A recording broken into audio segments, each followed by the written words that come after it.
आत्मा अजर है, अमर है, क्योंकि आत्मा ईश्वर का अंश है। ईश्वर अंश जीव अविनाशी।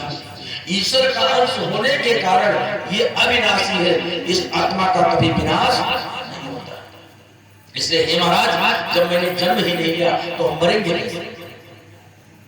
और जैसे सुखदेव जी महाराज ने बड़े प्रसन्न हुए, राजन हम यही तो सुनना चाहते हैं कि मन से मृत्यु का भय निकल जाए। बस मृत्यु पर विजय प्राप्त करना यही है कि मन से ये भय निकल जाए कि हम वो केवल यही विचार आ जाए, अहम ब्रह्मास्मि, मैं ब्रह्म का अंश हूं, न मेरा जन्म होना है, न मेरा मुझे मरना है, जन्म लेना और मरना शरीर का। ये पंचभूत से शरीर बना है और इसी पंचभूत में ये समाहित हो गया। चित्त जल पावक गगन समीरा पंच रचित यह, इस पांचों तत्व से शरीर निर्मित हुआ है और इसी पांचों तत्व में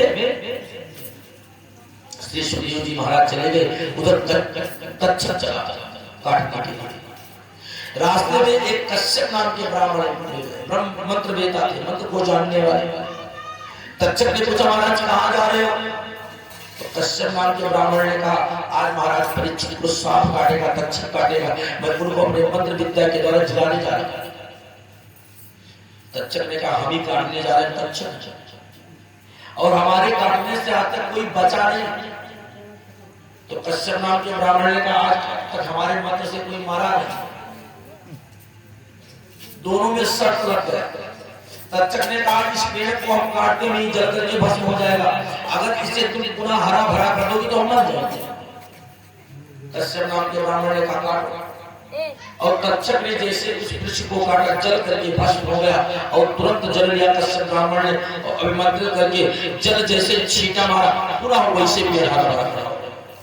अब तक्षक घबरा गया कि अगर हम काट लेंगे तो ये ब्राह्मण तुरंत जिंदा कर लेगा। देखा, देखो महाराज, परीक्षित की आयु अब समाप्त। एक ब्राह्मण ने श्राप दिया है, अगर हम काटने नहीं जाएंगे तो ब्राह्मण का श्राप मिथ्या हो जाएगा। और ब्राह्मण ने श्राप दिया है कि तक्षक के काटने से तुम्हारी मृत्यु होगी। अगर महाराज तुम उसे जिला दोगे तो एक ब्राह्मण का श्राप मिथ्या हो जाएगा, वचन मिथ्या हो जाएगा। इसलिए महाराज उसको जिलाने से कुछ मिलेगा। तो कश्यप नाम के ब्राह्मण ने कहा, धन मिलेगा? तो तक्षक ने कहा, जितना धन चाहिए हमसे ले लो, लेकिन तुम वापस लौट जाओ। ब्राह्मण ने विचार करके देखा कि महाराज परीक्षित की आयु और शेष नहीं है, तो वही से धन लेकर के वो वापस लौट गया। और तक्षक जब तक जाकर के महाराज परीक्षित को काटता, उससे पहले ही परीक्षित जी अपनी आत्मा को परमात्मा को समर्पित कर चुके थे।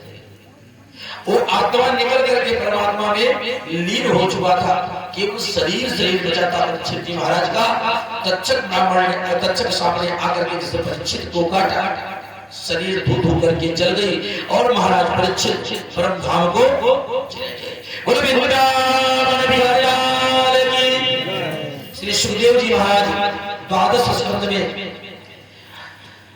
18,335 अध्याय भागवत की कथा की, और अंत में था कि इस कलयुग का केवल एक ही सार है। कलयुग केवल नामो अधारा, कलयुग केवल नामो अधारा, सुमेरे सुमेरे नर उतरहि पारा। कलयुग में केवल एक ही साधन है, वो साधन है राम नाम रूपी। इससे अतिरिक्त और कोई साधन